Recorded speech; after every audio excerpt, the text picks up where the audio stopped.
Isang paalala, ang video na ito ay ayon lamang sa aking sariling pananaliksik. Hindi ko nais na pilitin ang sino man na maniwala sa videong inyong matutunghayan. Kung hindi kayo kumbinsido sa mga impormasyon at taliwas ang inyong paniniwala sa kaalamang aking ilalahad, maaari kayong gumawa ng sarili ninyong pagsisiyasat para sa inyong kakontentuhan. Ang videong ito ay gabay lamang sa mas malalim na kaalaman at pag-intindi at hindi gawa ng isang profesional. Naniniwala ako na malaya tayong magbigay ng opinyon at suhestyon bilang malayang mamamayan ng Pilipinas. Maraming salamat po.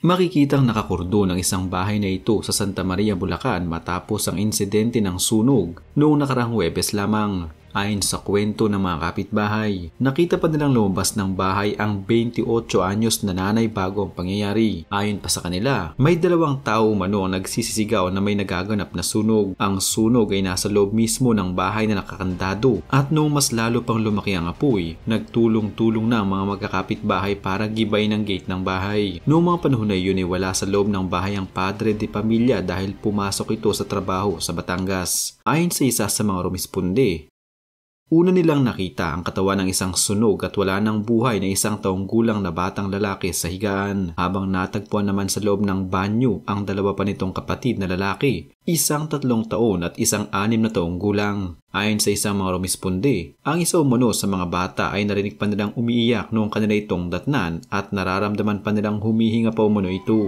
Nadala pa sa ospital ang dalawang bata at ang kanilang ina, pero kinalaunan ay binawian din ang buhay. Ayon sa inisyal na investigasyon, may nakita umanong posporo at 2 bote ng paint thinner sa loob ng bahay ng mga biktima. Findings kasi namin dyan, parang yung mismong bata ang nasunog eh. Kumbaga nadamay lang yung higaan niya, parang gano'n. Malakas po yung probability na siyempre nagsindi, hindi naman siya magsisindi na walang open flame. Dito nakita namin na parang secondary lang yung burning ng property, parang yung tao po talaga yung unang sinunog. I love you, Daddy. Yan ang naging huling sinabi ng panganay na anak sa kanyang ama bago ito tuluyang malagutan ng kanyang hininga. Magkakasamang nakaburol ang mga anak niya sa kanilang bahay, subalit ang ina ng mga ito ay hindi isinama sa kanyang mga anak at inihiwalay ito at ibinurol sa kanyang mga kamag-anak. Ayon sa kapitan ng naturang nakakasakop sa barangay, madaling araw umano bago mangyari ang sunog, dumulog pa sa kanilang tanggapan ng ina ng mga bata para ipablatter ang problema nilang mag-asawa. Paghaharapin po sana namin, pero hindi na nangyari dahil kinabukasan, eto na yung bumungad sa amin na nagkaroon na ng sunog yung personal problem nila. Hanggang sa ngayon ay tahimik pa din ang padre de pamilya at walang nagiging anumang pahayag. Nakilala ang ama ng tahanan na si PO1 Kimwell Zian Aspero, isang pulis na nakadestino sa Batangas. 4 na taon pa lamang nakakaraan ng ikasal sila ng kanyang asawa na si Joyce Kim Aspero. Walang ibang nararamdaman ng ama ng tahanan ngayon kundi labis na pagdadalamhati at kalungkutan. Subalit kahit ilang balde pa ng luhang kanyang ilabas ay wala naman na din siyang magagawa. Bakit ang anak ko?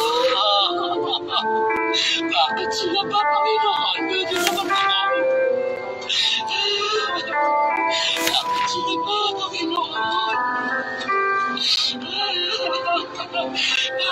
Ayon sa mga naglalabasang ulat at mga post sa social media, ang pangunahing dahilan kaya nagawa ito ng ina ng tahanan ay dahil sa labis na depresyon. Walang ibang pagsabihan ng problema si Joyce at sa sobrang dami ng kanyang iniisip na pinalala pa ng mga taong nakapaligid sa kanya, hindi na kinaya ng kanyang isip at mas piniling iwanan ang realidad ng buhay at isama ang kanyang mga anak. Sa isang screenshot na umano'y huling mensahe ni Joyce sa isa sa kanyang mga kamag-anak, sinusubukan niyang humiram ng pera dahil kapos na sila ng kanyang 3 anak. Narito ang screenshot.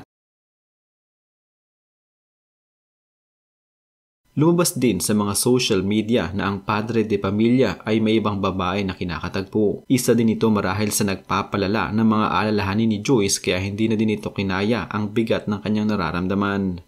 Bago pa din mangyari ang insidente, kung inyong matatandaan, binanggit din sa ulat na nagtungo na din pala sa barangay si Joyce para ipablatter ang kanilang problema bilang mag-asawa at ang pangingialam umano ng kanyang biyenan. Noon pa man, isa din sa nagiging problema ng mag-asawa ang pakikisama ng babae sa kanilang mga biyenan. Madalas na nape-pressure ang isang ina, lalo na kung ang kanilang napangasawa ay isang mamasboy. O kung hindi naman, madalas ay sinusuri ng isang biyenan ng bawat kilos o galaw ng kanilang manugang. Marahil ay dagdag ito sa naging pressure kay Joyce dahil hindi siya masyadong nakakasundo. Dahil hindi niya masyadong nakakasundo ang kanyang biyenan na ayon pa sa mga lobas na ulat ay sinisiraan umano siya sa kanyang asawa. Problema sa pera, sa asawa, sa biyenan, pagod at postpartum. Sinamahan pa nang wala siyang ibang mapagsabihan ng kanyang mga problema. Yan ang mga naging problema ni Joyce na nagtulak sa kanya para gawin ang isang kakilakilabot na desisyon. Sa bigat at hirap ng kanyang nararamdaman, naghangad siya ng kapayapaan at katahimikan at para mas gumaan ang kanyang nararamdaman, isinama na lamang din niya ang kanyang mga anak na sa tingin niyang mas makakabuti para sa kanilang lahat. Sa kabilang buhay ay wala na silang mararamdamang problema, hindi na kailangang magdusa at higit sa lahat, mas magiging maligaya silang mag-iina. Para naman sa ama ng tahanan na siyang sinisisi ng marami, marahil ang kanyang hinagpis at luha ay hindi sapat para maibsan niya ang kanyang pagdadalamhati, kung totoo man o hindi ang mga paratang para sa kanya.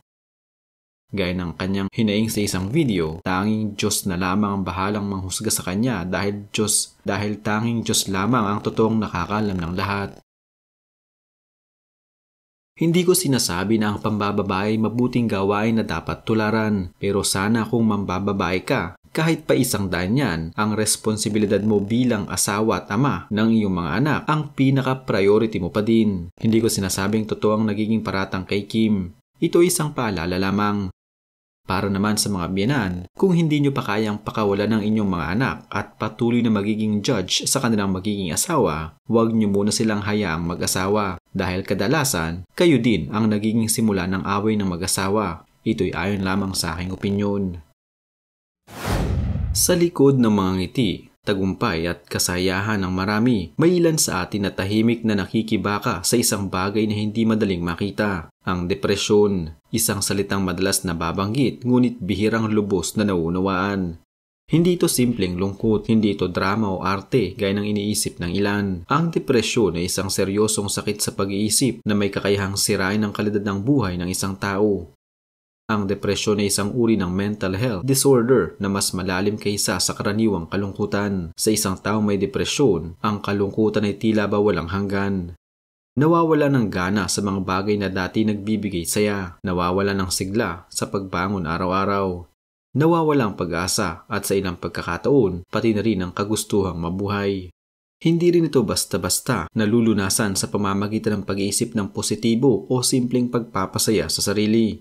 Ito ay isang lehitimong karamdaman na nangangailangan ng tamang pag-unawa at medikal na atensyon. Sa ating lipunan, malungkot isipin na madalas binabaliwala ang ganitong uri ng karamdaman. Sa kulturang Pilipino, may mga paniniwalang mahina ka kapag ikaw ay malungkot o emosyonal. Kaya't maraming may depresyon ang pinipiling manahimik, matakot at magtago sa takot na sila ay matawag na maarte o pabigat. Bilang mga kasapi ng lipunan, may mahalaga tayong papel. Sa halip na manghusga, dapat tayong matutong makinig. Dapat tayong maging bukas ang isipan at maging handang umalalay sa mga nangangailangan. Hindi natin kailangang maging eksperto. Minsan, sapat na ang ating presensya at taos-pusong pakikinig upang mapagaan ang dinadala ng isang tao. Hindi biro ang depresyon, kaya't huwag natin itong ipagwalang bahala. Huwag tayong matakot na magsalita, magtanong at makialam sa kapakanan ng isa't isa. Sa pag-unawa at pagtutulungan, maaari nating gawing mas ligtas, mas maunawain at mas makatao ang ating mundo.